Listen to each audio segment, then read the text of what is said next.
Howdy, everybody. My name is Josh Gaskamp. I'm with the Noble Research Institute, and I am a regenerative ranching advisor and manager for this organization. So today I want to talk to you guys about some really cool courses that we have, namely the Noble Grazing Essentials class. This class is set up for producers of all sizes, of all all different enterprises, to really help them start looking at their grazing enterprises, grazing as a business rather than grazing as just management. And so we focus a lot on the art of grazing rather than the science of grazing in this class. But I'll dive into some of what we teach in here and give you a little sneak peek of what there is to come.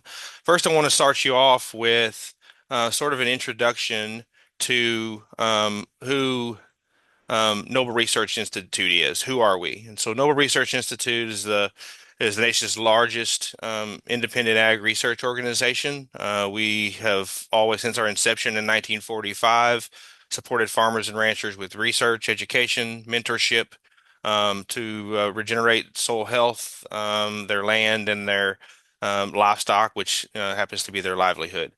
Again, we were founded in 1945, and we have always had in our mission this dedication to land stewardship.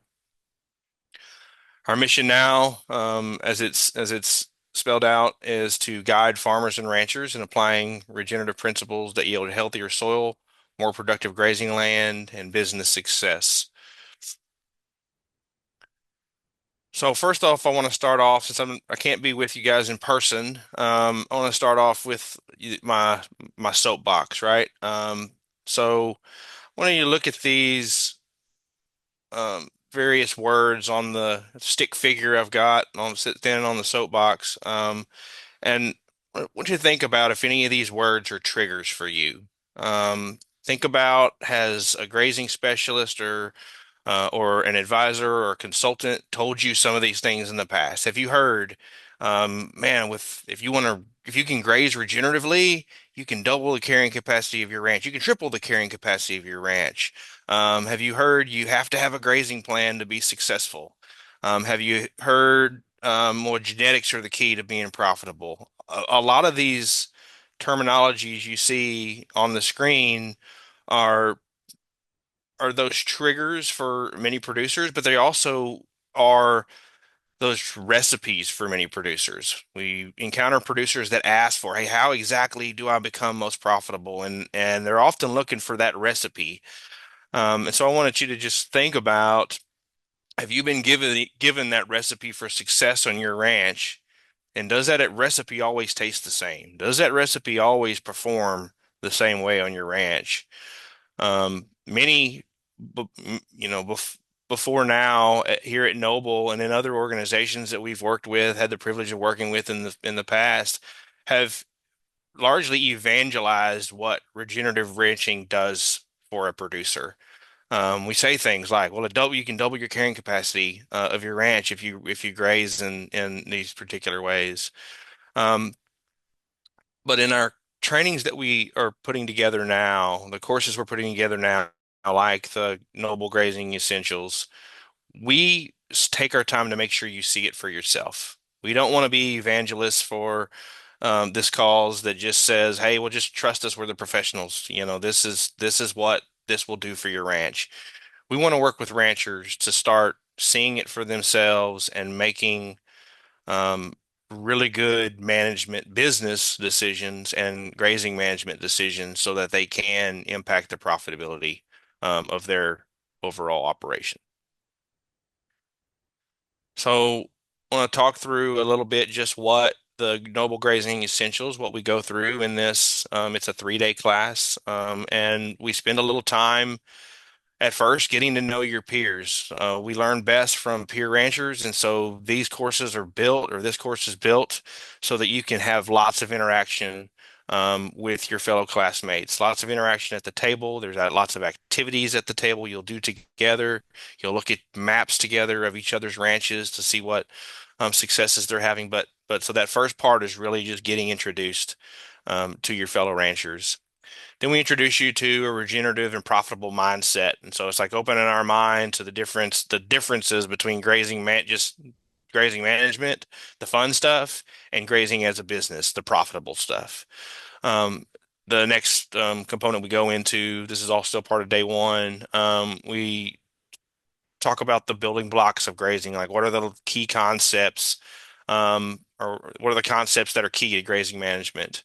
And we move into soil health principles and ecosystem processes, still sort of the building blocks of grazing. We start looking at strategies for for producers' land, plant community, and animals. Then we move into analyzing the context of your own ranch. One of the soil health principles is knowing your context, and so every rancher knows their ranch better than the neighbor, or better than any consultant that's going to ever come to their place or teach them something in a classroom. And so we really help producers analyze their ranch's resources so that they can align those ranches resources with the carrying capacity, or they can understand the carrying capacity using with those resources, and align those resources with the stocking rate that they are applying to that ranch. Carrying capacity and stocking rate are the probably most taught, but still least understood aspects of ranching management. We are finding that today as we teach these classes, and we'll get into that a little bit more in the slides to come. Next thing we focus on is a very important aspect of grazing management: stock density. Stock density is one of the secrets to profitability in terms of using grazing animals on a ranch. And so we spend a lot of time in this class. Each day we go outside and we let you guys experiment with our animals. You guys build fence, you move livestock, you look at different stock densities, so that you can understand those impacts and how they impact your animals, how they impact your land, and how ultimately they impact your profitability. We spend time talking about fencing and water infrastructure. We print maps of your own operation. We have scenario ranches as well. So there's lots of working on maps and understanding how fencing and water infrastructure can increase the efficiency, effectiveness of the grazing on particular ranches with varying resources. So we help producers understand how um, fencing and water can affect grazing distribution, how they can affect um, the um, the grazable acres that we have. Just because an acre is open does not mean it's grazed. And so we talk about those things, and we talk about fencing and water and how they can impact our utilization of the ranch. What we ultimately want to do is that, I said earlier, this is the class that talks about the art of grazing rather than the science of grazing. We want to be able to utilize, sort of like a mosaic, we want to utilize every one bite of grass from every acre of our entire ranch. That's how we become profitable. And this section is designed for helping you understand that. And then we go into a safe to learn strategy. This is like, well, what's the first step you're going to take at home when you leave this class?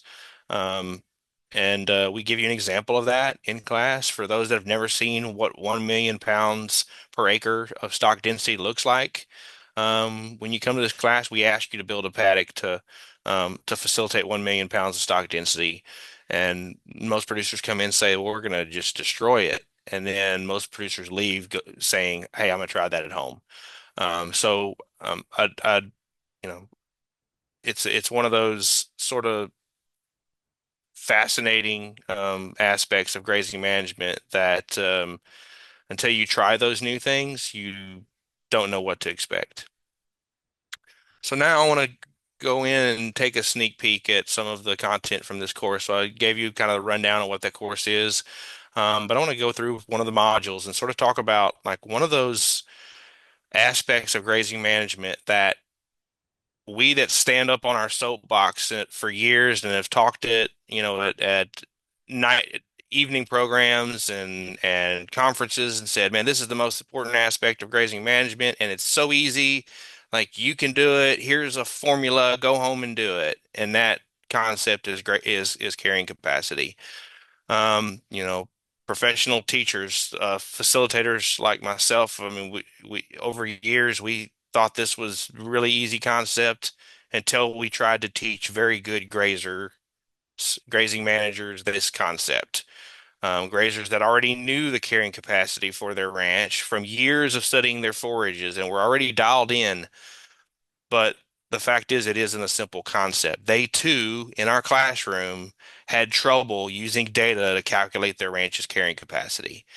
And so this isn't an easy concept. Again, grazers that have been doing this and are already dialed in don't need to necessarily go into this exercise, but to a new grazing manager, this calculation is extremely important. And but why is it important? Like what does carrying capacity even represent? Well, I'll move into that.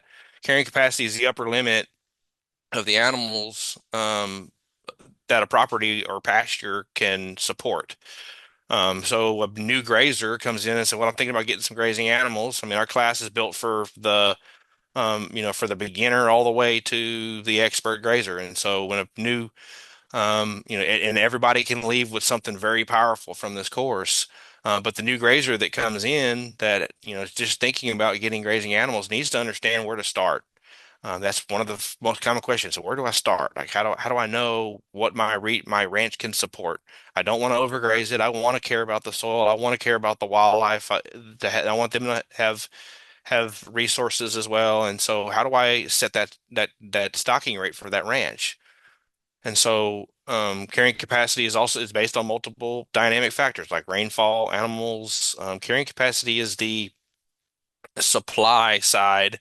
It's just, it's the forage that you could grow on your property helps you understand what your carrying capacity is. So it's the supply side of the equation. It is how many animals your property can support. It depends on how much forage the area produces. It can also, in future years, it can also depend on your management, what your animals were allowed to consume in the previous year. We'll dive in a little deeper here in a minute.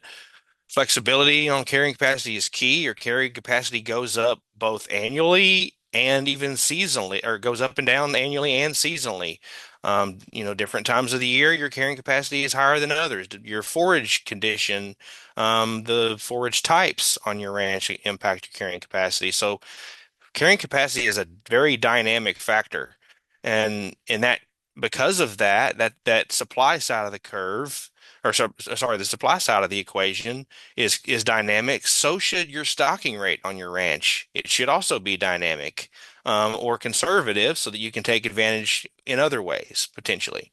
And so if carrying capacity fluctuates throughout the year or each year, if I don't get the rainfall to produce 4,500 pounds of grass this year and I only produce 3,500 pounds per acre, like my stocking rate should fluctuate. It shouldn't stay the same, or I will be over utilizing my ranch. And so that's one of the concepts we teach as well. Thinking regeneratively means understanding that, factors can change with your carrying capacity, and being adaptive and flexible to that is important to being a profitable rancher. In our class, we talk through, we do various what we call turn and talk activities, where we really just force the producers at the table to engage with one another and talk about like what they're seeing. Like in this particular instance, we've got two pictures, which land has the higher carrying capacity. Ask participants to discuss with the people at their table, like why do they think one picture has a higher carrying capacity over the other. It just encourages some critical thinking. And then after about a minute or two of that, we ask volunteers to share their ideas, and we just get lots of in-class discussion going, discussing the various aspects of what they're seeing. We try to teach this very powerful tool called observation. That flexibility is, in the previous slide, I said flexibility is key. It's hard to adapt and be flexible if you're not paying attention to things around you and you just go off of, say, a grazing plan, or just go off of um, what dad or granddad said the carrying capacity of the ranch was 10, 15 years ago. So um, we We got it. We have some, there's a lot of producers that we encounter that come to class that apply various different methods of calculating carrying capacity. And first one I want to talk about is this one we encounter the bank method for calculating carrying capacity. So this producer A, we'll call him, producer A owns 120 acres. He's got a bank note. He's got a land payment due December 15th every year, and it's a $15,000 bank note. So those producers oftentimes think about, well, I've heard over and over consulting with producers, well, I just need this ranch to make enough money to make the land payment. Well, this producer justifies that land payment by saying, well, if I've got a $15,000 land payment due in December, and the average sale price of a weaned calf, not this year, but another year's was $1,000, that means I need 15 head to make that land payment. And so that's oftentimes what we encounter when producers come to this class. And you know, it's sort of a well, and these producers oftentimes they don't know any better. But they have to understand and have to care about the bank account more so than the landscape, the soil health. And so we want to work with you to still meet these numbers, but to do it in a more sustainable way for the landscape. The next rule of thumb I want to talk is, or the next calculation for carrying capacity is the rule of thumb method. You go down to the coffee shop and you hear a consultant or a um, extension agent or something like that say, well, the general, rule of thumb around here is that you can run one cow to 10 acres. So let's just consider this is a 90-acre property. This producer says, well, if I got 90 acres, I can run 9 cows because it's 10 acres to the cow. So I can run 9 cows. Um, but we ask questions like in our classroom, we ask, this is a discussion point, like, can this producer actually run 9 cows on this property? We get into questions and discussion about, well, there's too much brush, there's not enough grass, there's no water in that pasture. And so those type of things come up and just really help producers with that power of observation, help producers understand what a grazable acre is, which are all critical points in understanding how to be successful, profitable on the ranch with the appropriate match of animals to resources. So how about changes over time? So this is a 85-acre ranch. This is actually one of Noble Research Institute's properties. This is our DeJoy's Coffee Ranch. This was back in 2003, what the pasture looked like. This is 2022. If we were always saying, well, that pasture has a, stocking rate of, X number of animal unit days, and from 2003 to 2022, we reduced the amount of acres there, not even talking about grazable acres. We just talking about acres inside fence. So in the second photo on the right, the yellow outline is the new fence. And so we have reduced that property or that pasture by 10 acres just because of a highway construction project and an oil pad that went in. And producers have these things happen all the time. Well, we have to adjust a fence. Well, there's an oil pad went in there, or we built a pond in there, or we built some corrals in there to handle livestock with. And those changes occur over years, but new calculations don't often um, get made, or we aren't flexible, adaptive to those changes, and we end up with the previous stocking rate, X animal unit days versus Y animal unit days in the new scenario. So that's one of those things that changes over time need to be looked at. And we haven't even talked about in the second photograph the brush encroachment that occurred on that piece of ground too, which further limits the animal use that I can have in that pasture.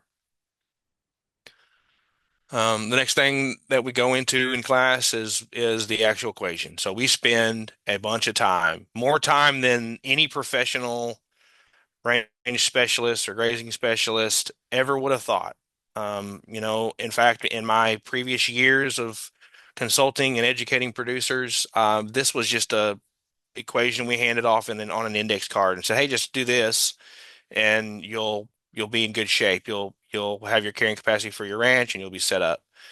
um, we learned that we need to spend a lot of time with producers, even the producers that have been doing this a while, to understand where these numbers come from, why they set certain utilization rates, and why this number is important, all that sort of thing. But just doing the calculation itself is not something that's as intuitive as us range professionals used to think. And so we break this equation down. Number one, we tell producers where to find, how to calculate, how to understand what the number of grazable acres is for their ranch.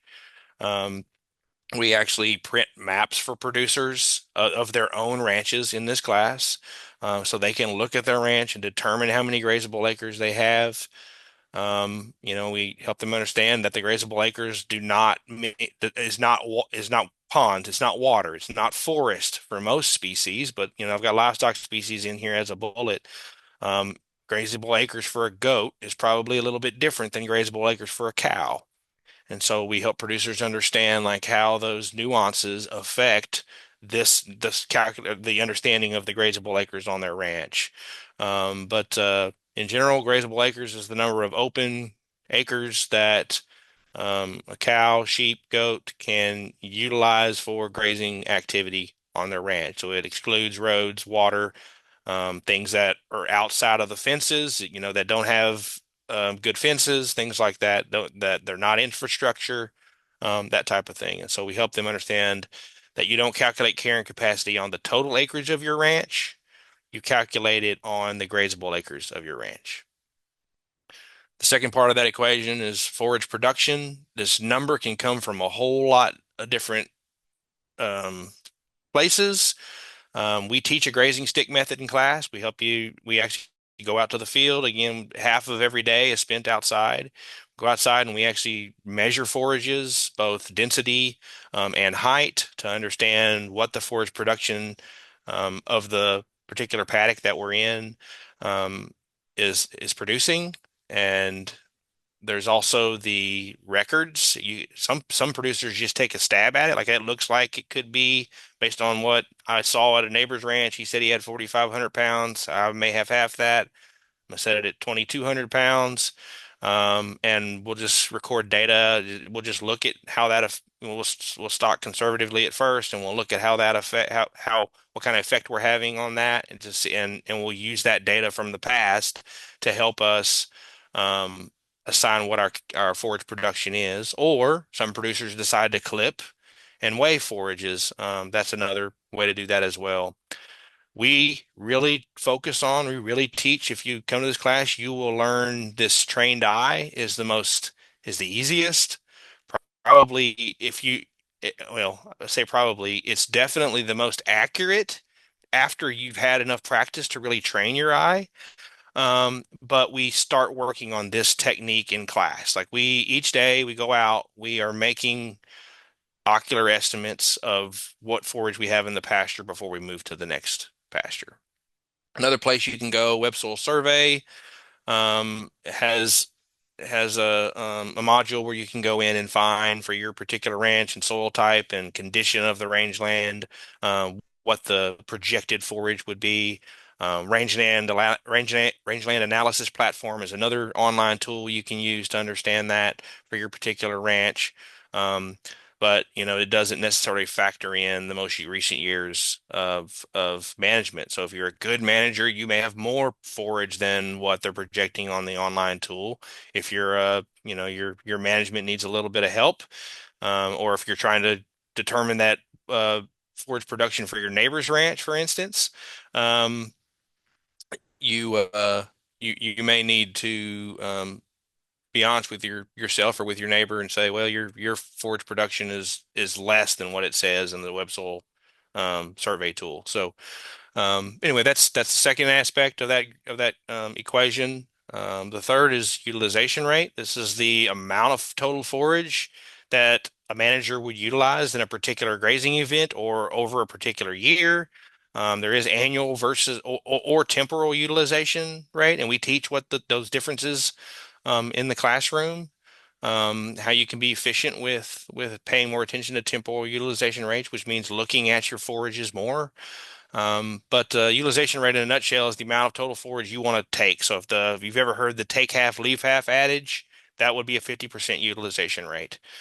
So you know, we express that utilization rate is absolutely a management decision. The other aspects of carrying capacity are all the product of your situation and the environment and the climate and rainfall for the year. Utilization rate is a management decision. You determine, okay, of the forage I've grown, I want to take 50% in that example.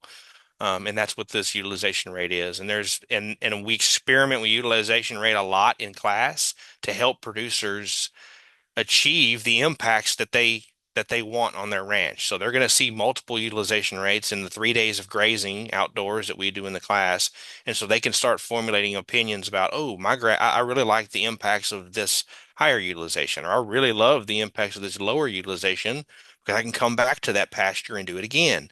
And so those are things that we discuss in the classroom and outdoors. So the fourth aspect of the carrying capacity equation is the livestock daily intake. So this is how much forage one cow or one sheep or one of your grazing animals, whatever size and class they are, what one of your animals will eat in a day. And so it's expressed in pounds per head per day. You need two pieces of information to make this calculation: the weight of your animal, the weight of your average animal, and their intake rate. And so we also talk about the different intake rates of various species. So cattle on an annual basis would be, I mean, this is cyclical too. So in different times of year, a cow will have higher demand for forage than others. But 2.6 is a good number a good average number for the year. Same thing with sheep and goats. There's different times of the year or different production cycle or different production phases that they would need different amounts of intake. But for simplicity, we use a 3.5% intake to come up with that number. And so the daily livestock intake is 3.5% of that body weight of that particular animal. And so this number is for one of your grazing animals, whether it's a sheep, a goat, a cow, whatever.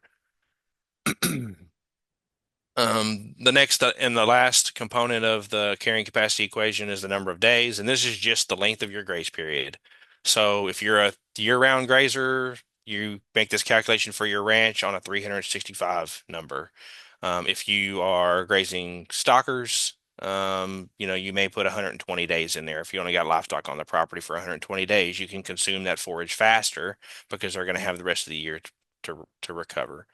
And so that's the last piece of the carrying capacity equation. The next thing after we walk producers through what exactly all these are is we go into um, practicing what the carrying capacity of the ranch is. And so we asked them to actually go through an example um, of we give them several examples actually. We give them some numbers. We ask them as a table, make this calculation, and so they do that. They'll do the calculation for carrying capacity. We'll discuss it as a class, and then we'll do it again. Again, I told you earlier we print maps for them. But we don't move on from this concept until they have determined the carrying capacity for their ranch. Um, Calculations. Give you a starting point. So again, this carrying capacity is just a starting point for new grazers or for grazers that are seasoned grazers to just sort of assess where are they at in terms of how staying on keeping their stocking rate in sync with their carrying capacity.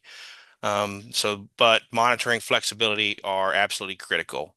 We do other group discussions where we talk about, again, like these factors that influence carrying capacity and why they may influence carrying capacity. So they spend 2 minutes as a table talking about soil, climate, weather, topography, management, the neighbors' management, how those things influence the carrying capacity for their particular ranch. Now I've got a quick video for you, sort of a testimonial from the class before we kind of conclude here. The why of regenerative grazing is not always apparent. Farmers and ranchers love their land.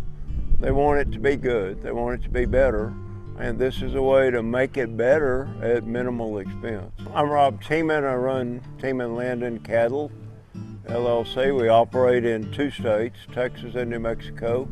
I brought my ranch manager and 3 of the actual operational guys. It's easier for folks to do their jobs if they understand the why. And I think they'll be able to do their jobs better because they understand the objective. It's hard to do your job if you don't know what the objective is. If you're going to drain the swamp, it's nice to know why you're going to drain the swamp. Just to kind of conclude here, I just want to give you a few ways that you can find our class online. You can go to noble.org / Grazing Essentials. If you like what you've seen, you want to get kind of dive into the art of grazing and come experiment with some of our cattle and some higher stock densities, and experiment out in the field with learning what forages should look like with good grazing management. Enroll in our class. If you do enroll in the class, you get access to our kind of our peer network, a rancher to rancher. This is monthly, we have sessions where ranchers come together. We have a topic in mind, but we don't speak as facilitators. We're just there to start the meeting, but we want ranchers sharing their stories and sharing their successes and failures with one another. And this has been a really fun experience for both Noble staff and those ranchers, because every time I get on one, I learn something as well. It's a really, really cool tool. We also have Noble consultation with the purchase of a class. You get some time of free consultation, but we also have consultation where we'll come see your ranch. We'll talk to you over the phone to discuss some of the challenges and things that you're experiencing on the ranch, as well as we want to hear your successes too. If you're not getting it already, you can sign up. We go to our website and you can sign up for Noble Rancher. This is our weekly sort of periodical. We just send out articles and things like that over things that are going on at Noble. You can go to noble.org /subscribed to get access to that. And if there's any other um, things you want to hear, you want to see, if there's any other social media that you're involved in, check us out on our Noble social media at any of these outlets. And I appreciate your time.